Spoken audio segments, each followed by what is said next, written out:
Welcome to this Parents Forum on Student Leadership. From the sixth form to Year 7, we constantly strive to provide opportunities for students to develop leadership skills and to empower them to help us constantly improve and shape the direction of our school.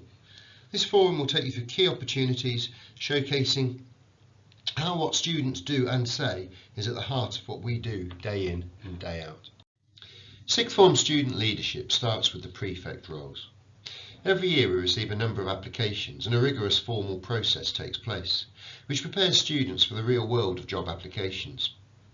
Just after Easter in Year 12, a job description is advertised to the whole year group, who then complete a letter of application, an interview and a presentation to the year group in assembly. And this demands a whole range of leadership skills, including organisation, communication and vision. Roles are then awarded based on decisions from a teacher panel. The roles are specifically prefect roles, rather than outdated head boy or girl roles, removing gender bias and ensuring that the best candidates are appointed. Deputy prefect roles are then assigned as a result of the same process. And a key function for all of these roles is running councils. For the leads, it's the whole school council, and for the deputies, the sixth form council, which is made up of a representative from every tutor group, widening the leadership opportunities further within the year. A really exciting opportunity within the sixth form is mentoring, which can be varied in its scope. Sixth formers can apply to undertake subject-specific mentoring, most notably in English and Maths, and it takes place in tutor times from Tuesday through to Thursday. It's managed by the subjects themselves. However, it's not always limited just to English and Maths, as sixth formers often volunteer to support in other subjects, and arrangements are brokered to facilitate this. As well as academic mentoring, there are pastoral options as well. Sometimes heads a year require a one-to-one mentoring situation for a specific student, and then we identify a sixth form mentor best suited to support with this. We also have a volunteering programme where both Year 12 and 13 students can earn privileges, like leaving school early after their last lesson of the day for independent study, if they volunteer and help in the wider school, for example in lower school lessons in the library or with clubs. This is recorded by a student on a sheet and then verified by a supervising member of staff. So the completed sheet's handed in once sufficient volunteering has been completed to enable either a single or a double period off-site. A new initiative in development is supporting students with specific learning difficulties, and led by a sixth form who's liaised with additional needs already, it will focus on Year 12's meeting and talking through issues with younger students who have specific difficulties and challenges, sharing experiences and giving advice, and we hope to set that up after Easter. In Years 7 to 11, there is a strong leadership structure, with each year group having 2 student leaders, 2 deputies, as well as a team of ambassadors. The application process for all positions takes place annually for each year group, and this starts with a letter of application, where students share their key skills on what they think a student leader's role is. If applying for a student leader position, or a deputy student leader position, we ask students to provide a reference from a staff member outlining why they feel the student is suitable for a leadership role. Finally, there is an interview with the head of year and the deputy head of year, which really allows the students to showcase their strengths. Just to give you a few examples of the roles and responsibilities, all student leaders are key figures at whole school events such as open evenings. They act as tour guides on our discovery mornings, and they buddy up with new students. They also can run charity events within their year group or across the school. Each year group in the school has representatives on the whole school council. It's usually either the student leaders or the sixth form prefects or their deputies that would attend the termly meetings, where discussions around the elements of the school life take place. For example, assessment and reporting, extracurricular and charities, or learning and teaching. The students' observations are recorded, and an opportunity is given to the students to create a resource to share with the senior leadership team. The students think about, this is how we see things at the moment, this is what's working well for us, as well as this is what we'd like to put in place to see further improvements. Some students then are able to deliver the findings at a scheduled senior leadership team meeting after school, and from there assemblies are created in order to share this information with the rest of the school. Being part of the Student Council allows our students the opportunity to improve and shape the direction of our school.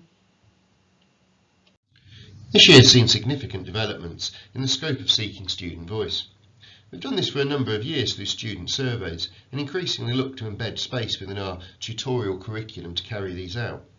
Because these directly feed into priorities that shape our school development planning, whole school council agenda items and year team actions.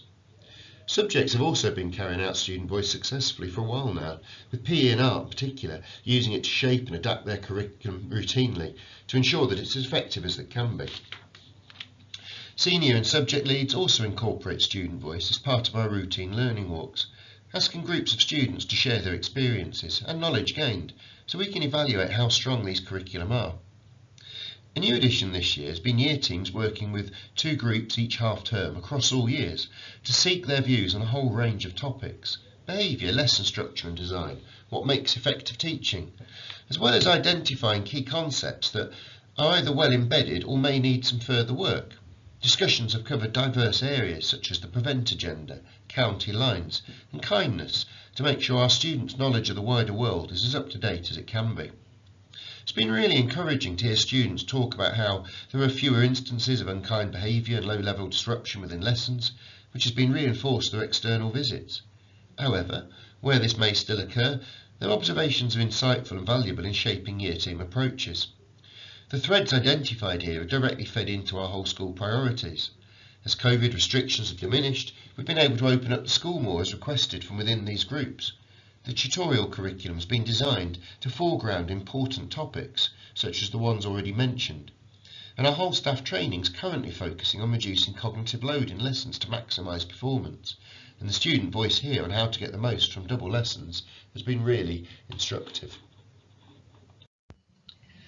Within PE, there are many opportunities for leadership. During lessons, students cover a sport education unit in years 7 to 9, where students are encouraged to take on different roles such as equipment manager, warm-up coach, or maybe skills leader. Taking on these varied roles allows students to develop their knowledge and understanding of PE and sport, as well as their confidence in communicating as individuals and as a group.